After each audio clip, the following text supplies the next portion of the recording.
Bonjour à tous, là on se retrouve en Péniche avec quelques membres du staff et du bureau de la Semaine du Cinéma. On va commencer avec une question simple et sur l'origine de la Semaine du Cinéma cette année. Pourquoi vous avez choisi le thème Bande à part pour cette année?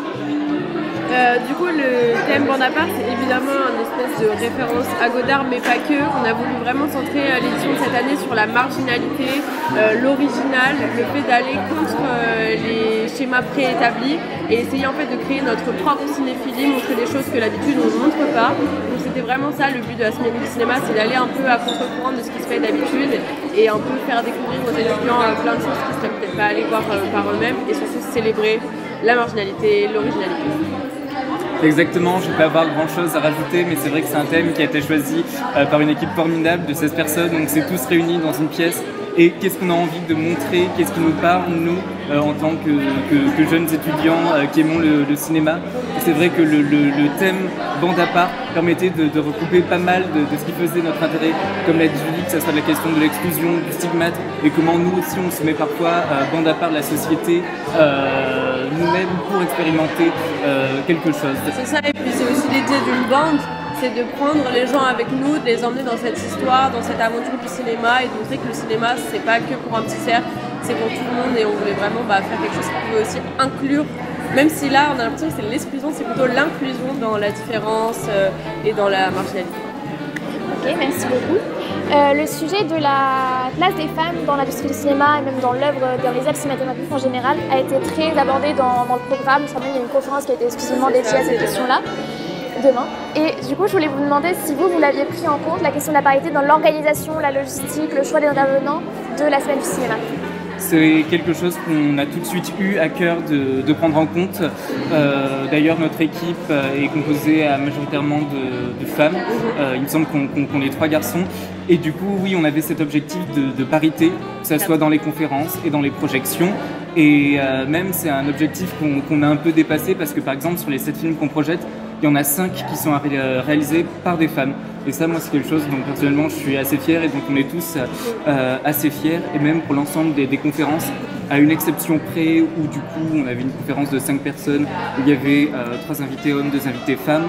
La majorité des conférences sont à dominante féminine. Ouais. Et je sais pas, Julie, si tu veux rajouter quelque chose. Oui, justement, c'est vraiment un thème qu'on voulait vraiment pouvoir honorer dans cette édition de la Semaine du Cinéma. Donc comme a dit Jean-Baptiste, on a vraiment axé sur le fait de montrer aussi des réalisatrices qui sont un peu, elles, mises à part. Et du coup, c'est pour ça que nous, on voulait les inclure avec nous, montrer leur travail qui est souvent éclipsé. Voilà, éclipsé.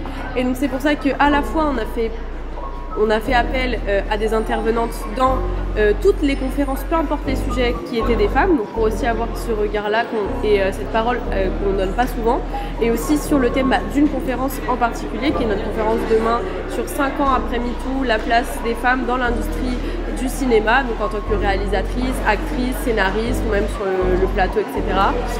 Justement, après toutes ces controverses, ce cri d'alarme, qu'est-ce qu'il en reste ?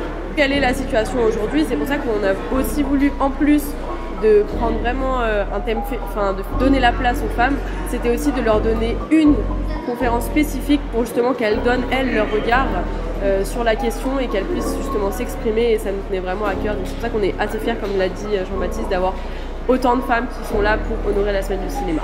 Est-ce que toi tu as vu des classiques qui t'ont déçu? Est-ce qu'il y a par exemple un film classique qui est considéré comme un grand classique du cinéma? Plein, je trouve que les classiques souvent sont un peu difficiles à attendre. Souvent ça parle moins que des films populaires. Pourquoi il y en a plein?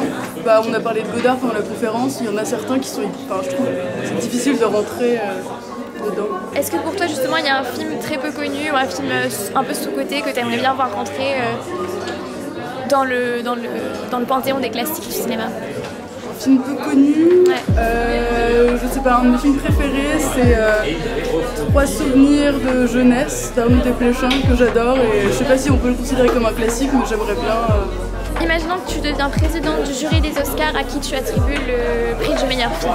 Cette année? Ouais. Prix du meilleur film cette année. Je sais pas, j'ai vu il y a pas longtemps Revoir Paris, dont on a parlé aussi dans la conférence, que j'ai beaucoup aimé. Okay. Je sais pas si c'est un Oscar, mais... Ça va. marche. Plutôt film indé ou blockbuster? Indé. Kate Blanchett ou Kate Winslet? Kate Blanchett. La haine de Mathieu Kassovitz ou le mépris de Jean-Luc Godard? La haine. West Side Story ou Roméo plus Juliette?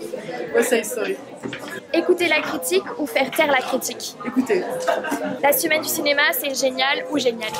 Trop génial.